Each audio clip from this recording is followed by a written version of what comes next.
السلام علیکم ورحمۃ اللہ وبرکاتہ۔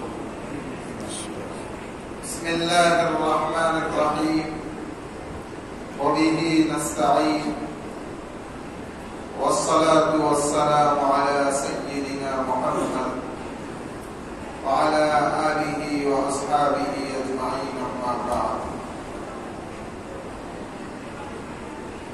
قال اللہ تبارک وتعالی فی کلامہ المجید والفرقان الحمید۔ اعوذ باللہ من الشیطان الرجیم، بسم اللہ الرحمن الرحیم۔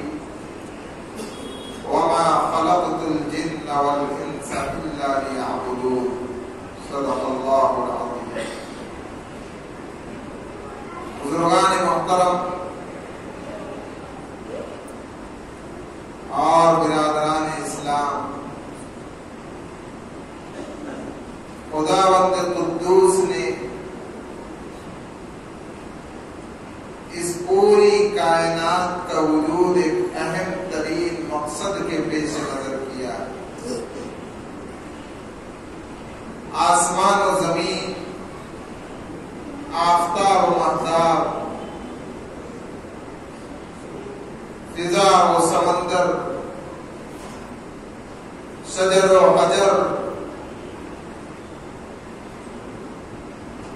تمام کی تمام مخلوق اللہ تعالیٰ نے ایک اہم ترین مقصد کے لیے بنائی، اور وہ مقصد یہ ہے کہ انسان اللہ رب العزت کی ان پوری کی پوری بنائی ہوئی چیزوں کو استعمال کرے اللہ کے احکامات کے مطابق، اللہ کی مرضی کے مطابق، اور اللہ کی دی ہوئی چیزوں کو استعمال کرنے کے بعد انسان کی یہ ذمہ داری ہے کہ وہ اپنے بنانے والے، اپنے پیدا کرنے والے اور اس پوری کائنات کے خالق اور مالک سے غافل نہ ہو، اس کی یاد میں زندگی گزارے، اس کی مرضیات میں زندگی گزارے۔ اب رباد و مہو خورشید و فلک در کارند، داتنانے بکف آری و بے غفلت نہ کوئی، کہ اب ہوا، چاند، سورج، آسمان، زمین، غرض کائنات کی تمام چیزیں اللہ کے حکم سے انسان تیرے لیے کام میں لگی ہوئی، تاکہ تو روزی حاصل کرے اور غفلت سے نہ کھائے، ان چیزوں کو استعمال کرے اور اپنے خالق کو نہ بھولے، اس کی مرضیات کے خلاف کام نہ کرے۔ ہمیں از بہر سرگشتہ و فرما بردار، شرط انصاف نہ باشد کہ تو فرما نہ بردار، کہ تمام کی تمام مخلوق اس اللہ کے حکم پر انسان تیرے لیے کام میں لگی، انصاف کی شرطوں کے خلاف ہے یہ بات کہ انسان تو خدا کی نافرمانی میں زندگی گزارے۔ پھر قرآن مجید میں اللہ نے فرمایا وَمَا خَلَقْتُ الْجِنَّ وَالْإِنسَ إِلَّا لِيَعْبُدُونَ، کہ ہم نے اس دنیا کے اندر جناتوں کو اور انسانوں کو خالص اپنی عبادت کے لیے، اپنی بندگی کے لیے، اپنی غلامی کے لیے پیدا کیا، اور اللہ تعالیٰ نے انسانوں کو اس دنیا میں پیدا کر کے انسانوں ہی میں اللہ تعالیٰ نے انبیاء اور رسول کو بھیجا، کہ جنہوں نے آ کر اس دنیا میں انسانوں کو یہ اشارات دیے کہ اس راستے پر چلنے سے اللہ خوش، اللہ راضی، اور اس راستے پر چلنے سے اللہ ناخوش اور اللہ ناراض ہوگا۔ انہوں نے تمیز کرا دی انبیاء کرام علیہم السلام. میرے بھائیوں، اکثر اچھے بہتر سے بہتر بیانات ہم سن رہے اور سنتے رہے.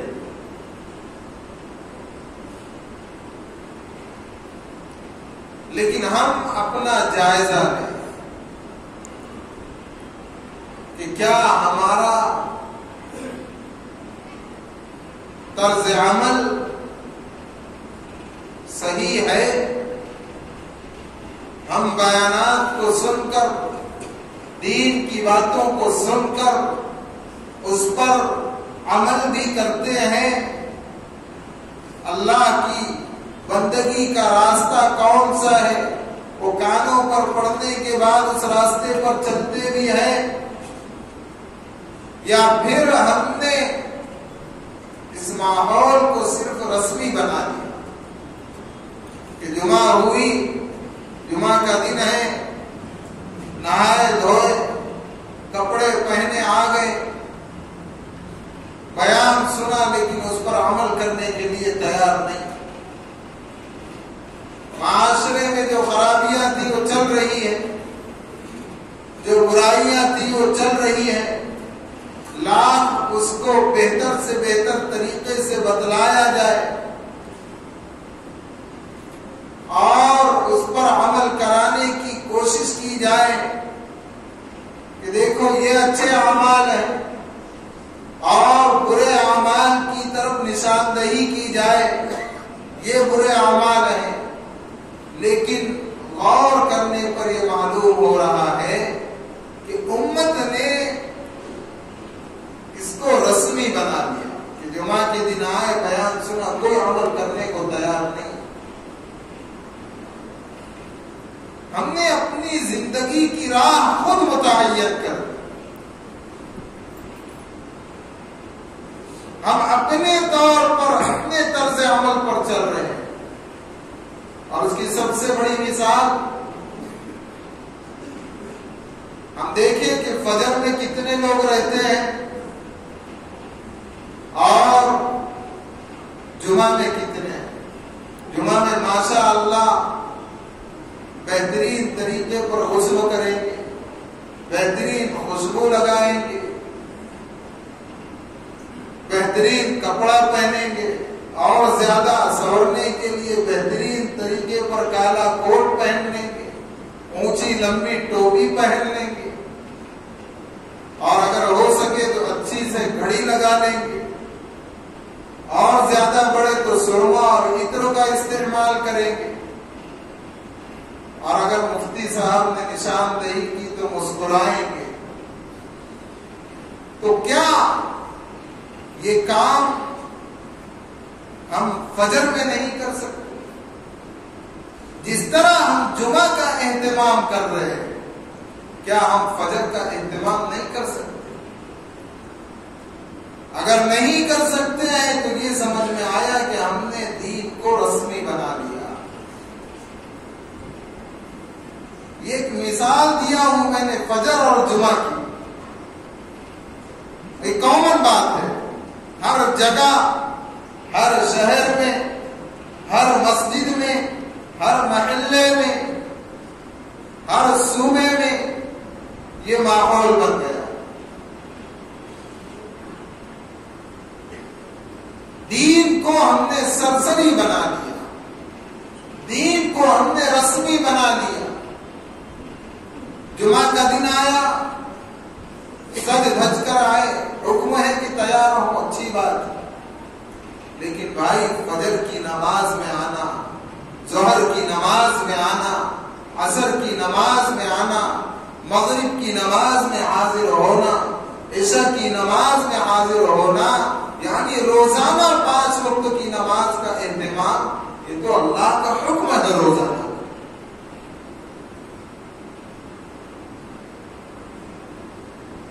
پھر شب معراج آئی، مسجد میں عشاء میں جمع ہو گئے. شب برات آئی، جمع ہو گئے بھائی مفتی صاحب بیان ہو گئے نہیں آج. اب اگر مفتی صاحب نے بھی جوش میں آ کر بہترین انداز میں اگر بیان کر دیے تو مسافہ لے کر کہیں گے کہ بھائی مفتی صاحب آج بہت بہترین بات ہوئی، دل خوش کر دی. ارے بھائی دل خوش کرنے کے لیے نہیں کہی گئی، عمل کے لیے بات کہی. اس کے بعد تو ماشاء اللہ رمضان کا جب چاند دکھے گا، کیونکہ شعبان کا مہینہ چل رہا، تو پھر مسجد فل. کیا بات ہے، ظہر میں آپ آئے ہیں، کتنے لوگ آئے ہیں، مسجد فل ہے، کیا بات، رمضان ہے. تو کیوں بھائی رمضان کے علاوہ ظہر کی نماز فرض نہیں ہے؟ یہ صرف مسجد کا جائزہ آپ کو بتایا ہے. اس کے علاوہ ہم اپنے دوسرے معاملات میں غور کریں کہ ہر جگہ ہم نے دین کو سرسری بنا دیا. اب اس کی ایک مثال دیتا ہوں. ہم اپنی شادی بیاہ دیکھیں. اب عادت ہے کہ جب شادی بیاہ کا موسم آتا ہے تو جمعہ کے بیان میں بولا جاتا ہے یہ خرابیاں ہیں، یہ برائیاں ہیں، لوگ یہ کر رہے ہیں. تو ماشاءاللہ لوگ بیان سنتے ہیں، لیکن اب بیٹی کی شادی ہے، چلیے دعوت آئی ہے تو دوسرا ساتھ والا کہتا ہے بھائی مفتی صاحب یہ جمعہ کو آپ نے بہت دیے پبلک کو، فل راشن دیے، آپ مت آؤ وہاں، ایسا ایسا ماحول، آپ احتیاط کرو، لوگوں کی نظر آپ پر رہے. یعنی ایسا ہو گیا کہ نامہ اعمال صرف مفتی ہی کے اور امام ہی کے لکھے جا رہے اور باقی سارے لوگوں کے نامہ اعمال فری ہے. یہ ماحول ہم نے بنایا. ہم اپنی تجارت میں دیکھیں، اپنے معاملات میں دیکھیں، اپنی معاشرت میں دیکھیں کہ ہم دین پر کتنا عمل کر رہے ہیں، یا موسم کے حساب سے چل رہے ہیں. رسم و رواج ہم نے نہیں بنا لیا. میرے بھائیوں یہ سمجھ لو کہ دنیا کی جو زندگی ہے، آپ نے سنا ہوگا لوگ کہتے ہیں کہ اصل آخرت کی زندگی، لیکن اس سے بھی زیادہ اصل دنیا کی زندگی. اللہ کے نبی حضرت محمد رسول اللہ صلی اللہ علیہ وسلم نے فرمایا الدنیا مزرعۃ الآخرہ، کہ دنیا کی زندگی آخرت کے لیے کھیتی کے مانند ہے. یہاں جو بوؤ گے ہمیشہ ہمیشہ رہنے والی زندگی آخرت میں وہی کاٹو. یعنی کمائی کا وقت صرف یہی ہے. آدمی جو اچھا بھلا اور برا اس دنیا میں کرے گا وہ اس کے سامنے آنے والا. فَمَن يَعْمَلْ مِثْقَالَ ذَرَّةٍ خَيْرًا يَرَهُ وَمَن يَعْمَلْ مِثْقَالَ ذَرَّةٍ شَرًّا يَرَهُ. کہ اگر کوئی ایک ذرے کے برابر، رائی کے دانے کے برابر بھلا کام کرے گا تو اس کے بدلے کو بھی مرنے کے بعد دیکھے گا، اور اگر کوئی برا کام کرے گا وہ اس کو بھی دیکھ لے گا، اس کا بھی بدلہ اس کے سامنے آ جائے گا. تو میرے بھائیوں یہ زندگی کمانے کے دن ہے، یہ دنیا کی زندگی کمائی کی جگہ ہے. ہم کما لیں، یہاں اپنی آخرت کا توشہ یہاں جمع کر لیں، اور آخرت کے اعتبار سے اپنے لیے بھرپور ساز و سامان یہاں جمع کریں. موت کے بعد کوئی ساتھ نہیں آتا. ساتھ رہنے والی بیوی، ساتھ رہنے والے بال بچے کاندھے پر لے جاتے. زندگی چلتے کٹی، کاندھوں پہ آئے قبروں تک. 4 قدموں کے لیے لوگوں کا انسا رہ گیا کہ لوگ قبرستان تک آئے گے، اولادیں اپنے ہاتھوں سے قبروں میں اتارے گی، اچھے طریقے سے اس میں پٹرے لگا دے گی اور پھر اچھے انداز میں مٹی ڈال کر چلے جائے، اندر کوئی نہیں آنے والا۔ ہمیں سب سمجھتا ہے، ہم میں ہر ایک کو یہ معلوم ہے کہ ہر ایک کو موت آنے والی، اور کب آئے گی کیا بھروسہ ہے؟ عمر فانی کا، زندگی بلبلا ہے پانی کا۔ پھر بھی ہم نے غلط تمنائیں، غلط آرزویں اپنے اندر جمع کر لی۔ دین کی خدمت کی تمنا رکھنا، دین کے کاموں کی تمنا رکھنا، جس وقت بندے نے ارادہ کیا اس کا اجر و ثواب جاری ہے۔ سب سمجھ رہا ہے کہ موت ہم میں سے ہر ایک کو آنے والی ہے، لیکن ایک شخص وہ جو بوڑھا ہو چکا ہے، جس کے بال پک چکے ہیں، جس کی کمر جھک چکی ہے، جس کے اعصاب جواب دے چکے ہیں، ایسا شخص بھی مطمئن ہے اور اس تمنا میں ہے کہ ابھی تو میں اور برسوں جیوں گا، اور موت آ کر اس کو دبوچ دے گی۔ اسے معلوم ہے کہ اس کا اصل گھر، اس کا اصل فلیٹ، اس کا اصل مکان، اس کی اصل جائیداد وہ 2 گز زمین ہے قبرستان، جہاں اس سے پہلے سینکڑوں لوگ اپنا قبضہ جما چکے، لیکن پھر بھی ہم مطمئن، پھر بھی ہم رسمی زندگی گزار رہے ہیں۔ میرے بھائیوں، جس وقت بھی انسان سنبھل جائے وہی اس کے لیے سویرا۔ اللہ تعالیٰ نے بہترین موسم دیا، رمضان المبارک کا برکتوں والا مہینہ آ رہا، ایک ماحول رہے گا، اسی ماحول میں اپنے آپ کو ڈھال کر کے ہمیں چاہیے کہ ہم اگلی زندگی کو بھی درست کریں، زندگی کے مقصد کو سمجھیں۔ یہ موقع دوبارہ نہیں ملنے والا، یہ لمحات دوبارہ نہیں ملنے والے۔ انسان کی یہ کوشش ہو کہ ہر لمحہ اللہ کی مرضی کے مطابق، اللہ کی یاد کے مطابق گزارے۔ اگر انسان سچی پکی توبہ کر لے، حقوق العباد کو درست کر لے، حقوق اللہ کے معاملے میں جتنی بس میں ہے اتنی درستگی کر کے اللہ سے معافی مانگے، تو اللہ بڑا رحیم ہے، وہ اللہ بڑا کریم ہے۔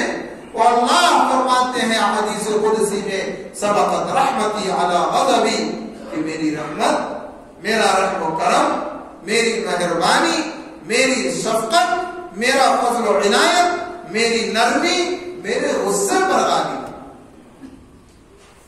اور بخاری شریف کی روایت ہے، عن ابی ہریرہ رضی اللہ عنہ قال قال رسول اللہ صلی اللہ علیہ وسلم ان اللہ تعالی یبسط یدہ باللیل لیتوب مسیء النہار ویبسط یدہ بالنہار لیتوب مسیء اللیل حتی تطلع الشمس من مغربها، کہ بے شک اللہ تعالی اپنے ہاتھ کو رات میں دراز کرتے ہیں تاکہ دن کا گنہگار توبہ کرے۔ اللہ تعالی شفقت کے ساتھ، محبت کے ساتھ اپنے ہاتھوں کو دن میں آگے کرتے ہیں تاکہ رات کا گنہگار توبہ کرے، اور یہ سلسلہ سورج کے مغرب سے طلوع ہونے تک چلے گا، کہ قرب قیامت میں سورج مغرب سے طلوع ہوگا، اس کے بعد توبہ کا دروازہ بند۔ تو ہمارا اللہ ایسا رحیم ہے، ایسا کریم ہے، ایسا معاف کرنے والا ہے، اور وہ خود اعلان کر رہا ہے، یا عبادی الذین اسرفوا علی انفسہم لا تقنطوا من رحمت اللہ، اے میرے وہ بندوں جنہوں نے اپنے آپ کے اوپر، اپنی جانوں کے اوپر، اپنے نفوس کے اوپر زیادتی کی ہے، وہ میری رحمت سے مایوس نہ ہو۔ ان اللہ یغفر الذنوب جميعا، بے شک اللہ تمہارے تمام گناہوں کو معاف کر دے گا۔ انہ هو الغفور الرحیم، بے شک وہ معاف کرنے والا، رحم کرنے والا ہے۔ لیکن شرط ہے کہ انسان اللہ کے سامنے روئے تو صحیح، گڑ گڑائے تو صحیح، اپنا ذرا تڑپنا اللہ کے سامنے ظاہر تو کرے، اللہ کے سامنے معافی مانگے، اللہ معاف کرنے والے۔ اگر ہمارا سچی پکی توبہ کر لے اور اپنی زندگی کو جس طرح ہم جمعہ میں اہتمام کے ساتھ گزارتے ہیں، جس طرح ہم رمضان المبارک میں اہتمام کے ساتھ گزارتے ہیں، جس طرح ہم شب برات کے موقع پر اہتمام کرتے ہیں، شب معراج کے موقع پر اہتمام کرتے ہیں، اگر ہر مومن روزانہ اس ماحول کو اپنے اندر ڈھال لے تو ان الصلاۃ تنہی عن الفحشاء والمنکر، اللہ فرما رہے 21واں پارہ پہلی آیت، اللہ فرما رہے کہ بے شک نماز تمام برائیوں اور بے حیائیوں سے روکتی ہے۔ آج سماج میں جتنے فسادات واقع ہو چکے ہیں، جتنی برائیاں پھیل چکی ہیں، جتنی بے حیائیاں پھیل چکی ہیں، جتنا دھوکہ دہی کا معاملہ ہے، خوف خدا دلوں سے نکل چکا ہے، صرف نماز ہی ان سے بچا لے، ایک ہی ہتھیار۔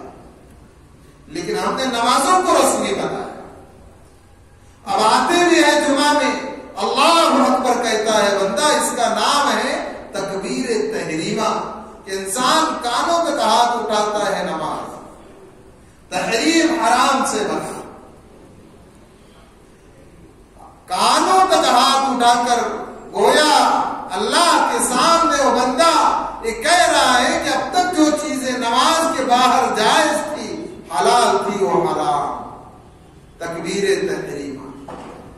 اب ہاتھ اٹھائے تو وہ چیزیں پیچھے جانی چاہیے دنیا کی، لیکن ہم لوگوں کی کمی اور کوتاہی یہ ہے کہ اللہ اکبر کہتے ہیں اور ساری چیزوں کو آگے لے کر آ جاتے ہیں۔ اب کھڑے ہیں نماز میں، کہاں پر؟ ماشاء اللہ کوثر باغ مسجد، کہاں پر؟ فلاں مسجد میں بہترین قرات کے ساتھ نماز ہو رہی، پہلی صف میں، امام کے پیچھے، لیکن دھیان ہے مارکیٹ یارڈ میں، کیمپ میں، دکانوں میں، کمپنیوں میں، گھر میں، بال بچوں میں، تو یہ ہمارے ایمان کی کمزوری ہے۔ اگر ہم ان اعمال کو رسمی نہیں بنائیں گے اور اللہ سے سچی پکی توبہ کر کے اپنی زندگی صحیح طور پر گزارنے کا عہد کریں گے تو اللہ خود اعلان فرماتے ہیں فَأَمَّا مَنْ أَعْطَى وَاتَّقَى وَصَدَّقَ بِالْحُسْنَى فَسَنُيَسِّرُهُ لِلْيُسْرَى، کہ جو شخص اللہ کے احکامات کی اطاعت کرے، تقوی کی زندگی اختیار کرے اور اللہ اور اس کے رسول کی بتلائی ہوئی باتوں کی تصدیق کرے اور خود اللہ کی بتلائی ہوئی راہ پر چلنے کا عہد کرے تو اللہ فرما رہے ہم اس کے لیے وہ راستہ آسان کر دیں گے۔ اور جو شخص برائی ہی کا راستہ اختیار کرنا چاہے، اللہ کے احکامات سے روگردانی کرے، وہ اسی حال میں زندگی گزارے۔ میرے بھائیوں، ہم تڑپے اللہ کے ساتھ، اس دنیا کی زندگی کو سمجھے۔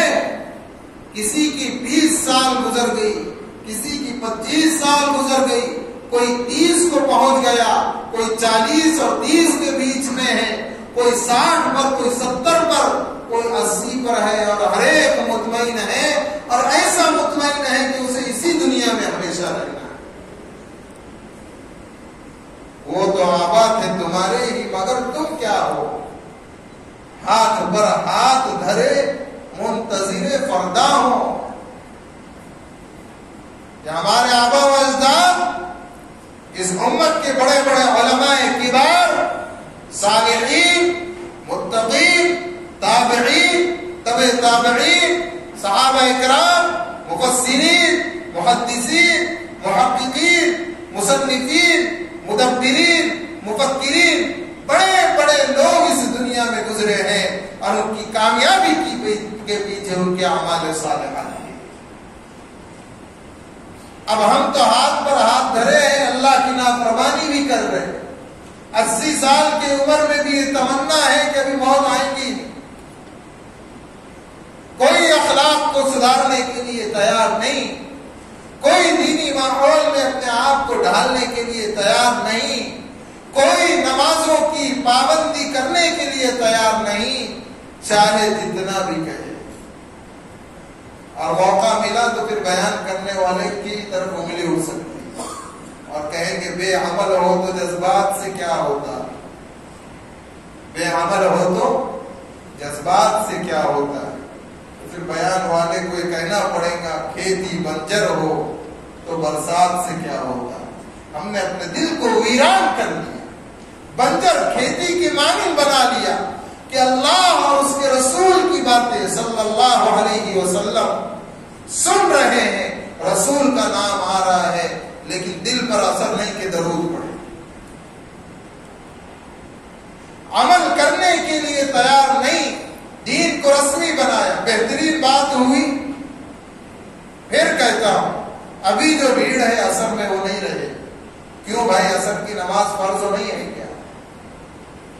دین کو رسمی بنایا, حالات آ رہے ہیں, اور اللہ نہ کرے کہ اس سال کہیں ہم سے پھر ماہ مبارک میں مسجدوں کی انٹری چھین نہ لی جائے. یہ ہمارے گناہوں کی نحوست ہے. اللہ کا در کبھی بند نہیں ہوتا, اللہ کا در ہر وقت ہر جگہ کھلا ہے, لیکن مسجدیں اللہ کا گھر ہے. سال گزشتہ ہمارے لیے بند ہوئی. توبہ کرو میرے بھائی, زندگی کے مقصد کو سمجھو. کوئی بہت اچھے دار میں بیان نہیں کر رہا ہوں, دل کی گہرائی سے کہہ رہا ہوں کہ ہم میں سے ہر شخص کو موت کا مزہ چکھنا ہے. ہر ایک کو قبر میں جانا ہے. یہ دنیا فانی جو فنا ہونے والی ہے, ہم نے اس کو اصل و سمجھ کر سب کچھ محنتیں مشقتیں وقت اسی کے پیچھے لگا دیا. یہ ہماری بے وقوفی ہے. اگر ہم نے اس دنیا کی زندگی کو اصل و سمجھ لیا تو ہم سب بے وقوف. رسمی نہ بناؤ دین کو, نمازوں کو رسمی نہ بناؤ, دین اور شریعت پر عمل کرو. موت سے پہلے پہلے اللہ کو راضی کر لو, ورنہ یہ جو موقع ملا ہے ایک جھٹکے میں انسان کی آخری سانس اکڑ جائے گی اور انسان بے بس ہو جائے.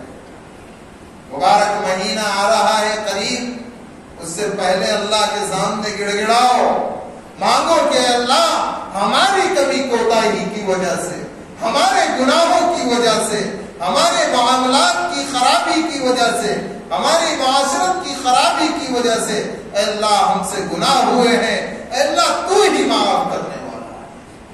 ایک بزرگ برسوں سے کعبۃ اللہ کا طواف کر رہے ہیں, ہر سال حج پر آتے طواف کرتے اور لبیک لبیک کہتے. روحانی طور پر انہیں ندا آتی, لا لبیک, تمہاری لبیک قبول نہیں ہے. اس مجمع میں ایک صاحب دل بزرگ موجود تھے, ان تک بھی یہ آواز پہنچی. انہوں نے ان کو پکڑا اور کہا کہ حضرت آپ کو جب لا لبیک کی آواز آ رہی ہے کہ تمہاری لبیک قبول نہیں, پھر آپ بار بار لبیک کیوں کہہ رہے ہو؟ انہوں نے کہا تو نے تو اس سال پہلی مرتبہ سنا, میں برسوں سے اسی طرح آ رہا ہوں, برسوں سے مجھے لا لبیک کی آواز آ رہی ہے, لیکن تم بتاؤ کہ اس کے علاوہ کوئی دوسرا در ہے ہی نہیں, میں جہاں جا کہاں سکتا ہوں, اس کو چھوڑ نہیں سکتا. تو جیسے ہی یہ کہا تو کہا گیا کہ تمہاری اس طرف کے اوپر ہم نے تمہاری گزشتہ تمام لبیکوں کو قبول کیا, اور تمہارے بدلے میں اللہ تعالیٰ نے تمام حاجیوں کے حج کو قبول کر. اس در پر آؤ تو صحیح ہے, اللہ ہم سے نماز کی پابندی نہیں ہوتی, تو توفیق دے. ہم اللہ ہم حرام سے نہیں بچتے, اللہ تو بچا, ہم کمزور ہیں, اپنی کمزوری کا تو اظہار کرے اللہ کے سامنے, اللہ کے سامنے اپنی کمزوری رکھو. اللہ میں نگاہوں کی حفاظت نہیں کر پاتا, تو میری نگاہوں کی حفاظت کرا. اے اللہ میں اس دنیا میں معاملات درست نہیں رکھ پاتا، اے اللہ تو میرے معاملات کو درست کر۔ میں تو کمزور ہوں، میں عاجز ہوں، اے اللہ میں دین کے اوپر رسمی طور پر اب تک زندگی گزارتا رہا، اے اللہ تو مجھے سچے پکے طریقے پر زندگی گزارنے کی توفیق۔ ہم مانگے اللہ کے سامنے گڑ گڑائے۔ میرے بھائیوں اللہ بڑا رحیم ہے، بڑا کریم ہے، اپنے بندوں سے بہت محبت کرنے والا ہے۔ وہ اللہ خود فرماتا ہے اس دنیا میں ماں کی ممتا کی مثال دی جاتی ہے کہ ماں کو اپنی اولاد سے محبت ہوتی ہے، ماں خود گیلے میں سوئے گی، اپنی اولاد کو سوکھے میں سلائے گی۔ کتابوں میں ایک واقعہ لکھا ہے کہ ایک شخص، ایک نوجوان لڑکا جو ابھی چھوٹے سے بڑا ہوا، پھر کسی کی محبت میں گرفتار ہوا، تو جس کی محبت میں گرفتار تھا اس نے کہا کہ میں تجھ سے اس شرط پر نکاح کروں گی۔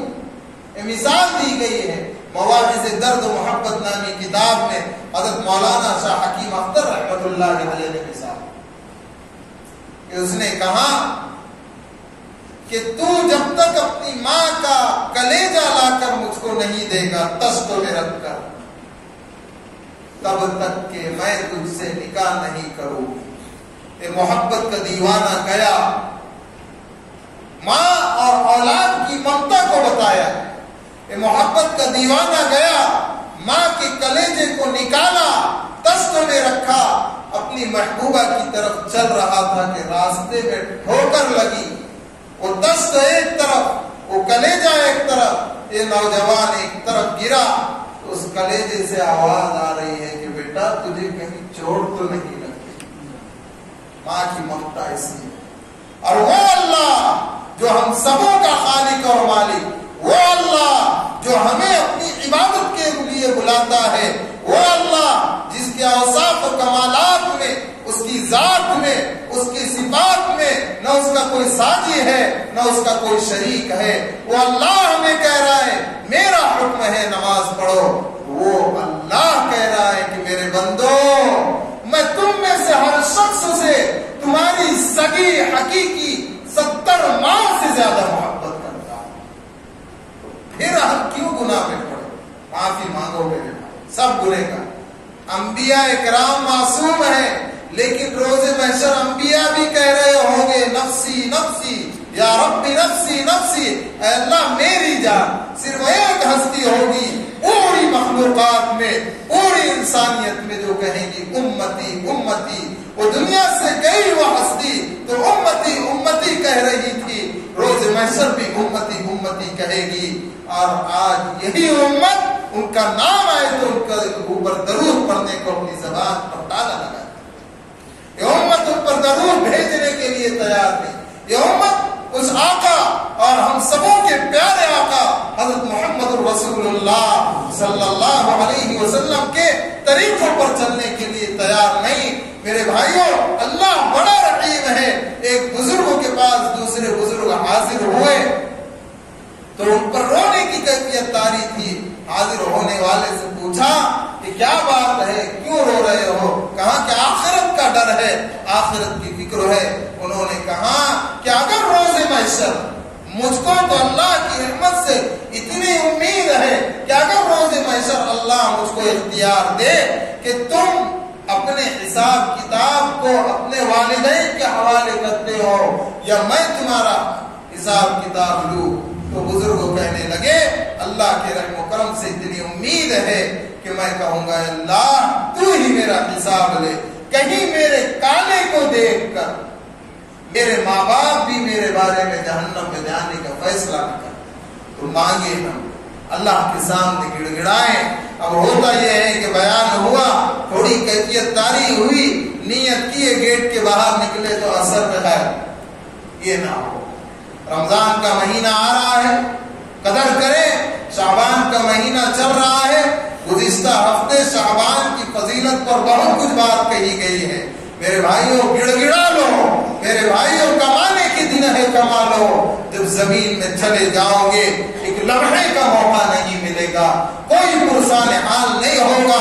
قبر کی تنہائی میں ہمارے اعمال ہمارے ساتھ ہوگے, کوئی پوچھنے والا نہیں. میرے بھائیو, آج دنیا کی زندگی میں ہاتھوں میں طاقت و توانائی ہے.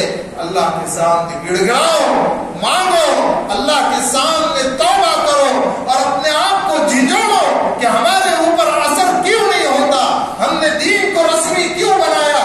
ہمیں معلوم ہے کہ وہ آقا صلی اللہ علیہ وسلم جنہوں نے اس دین کے خاطر اپنے بدن مبارک پر, اور ایسا مبارک بدن, ایسا خوبصورت بدن, جیسا بدن نہ آج تک کسی ماں نے جنا اور نہ قیامت تک کوئی ماں جنے گی, انہوں نے اپنے مبارک بدن کو زخمی ہونا برداشت کیا. ہم کیوں ان کے سینے میں خنجر کھول رہے؟ وہ کہہ رہے ہیں داڑھی رکھو, ہم داڑیاں کاٹ رہے. وہ کہہ رہے ہیں میرے طریقے کے مطابق زندگی گزارو, ہم ان کے طریقے کے خلاف زندگی گزار رہے. کیوں دنیا کے دھوکے میں پڑے ہو؟ وَمَا الْحَيَاةُ الدُّنْيَا إِلَّا مَتَاعُ الْغُرُورِ. جان لو دنیا کی زندگی دھوکے کا سامان ہے. اعلموا انما الحیات الدنیا لعب ولہو. جان لو دنیا کی زندگی لہو لعب ہے, یہ ظاہری چمک دمک ہے. دنیا کی آنکھ بند ہوتے ہی ایک چمک دمک ختم ہو جائے گی.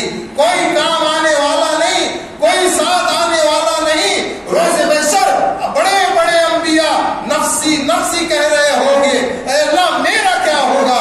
میرے بھائیوں, ہم کس کھیت کی مولی ہیں, پھر کس ہم گمان میں پڑے ہیں, کیوں دھوکے میں پڑے ہیں. ہم اپنے ہاتھوں سے اپنی ماں کو, اپنی بہنوں کو, اپنے باپ کو, اپنی اولادوں کو, اپنے رشتے داروں کو قبروں میں دفنا رہے ہیں. اس کے باوجود بے دھڑک داڑیاں کاٹ رہے ہیں, بے دھڑک پیارے آقا حضرت محمد رسول اللہ صلی اللہ علیہ وسلم کے طریقوں کے خلاف زندگی گزار رہے ہیں, اور مطمئن ہے کہ ہم کامیاب ہیں.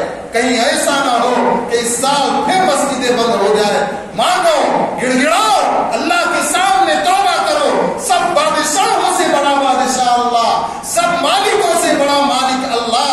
اس کے آگے کسی کی طاقت نہیں, کسی کی قوت نہیں, کسی کی قدرت نہیں. میرے بھائیو, اس دنیا کی زندگی کے مقصد کو سمجھو, اور اس موقع پر آپ سب لوگ میرے لیے بھی دعا کرو کہ اللہ مجھے بھی صحیح راہ پر چلائے, مجھے تیار کرنے والوں کی مغفرت فرمائے, ہمارے والدین کی مغفرت فرمائے, ہمارے اساتذہ کی مغفرت فرمائے, اور اللہ تعالی ہماری کمی کوتاہیوں سے درگزر فرمائے. دنیا میں بھی کامیاب کرے, آخرت میں بھی کامیاب کرے. وآخر دعوانا ان الحمد للہ رب العالمین.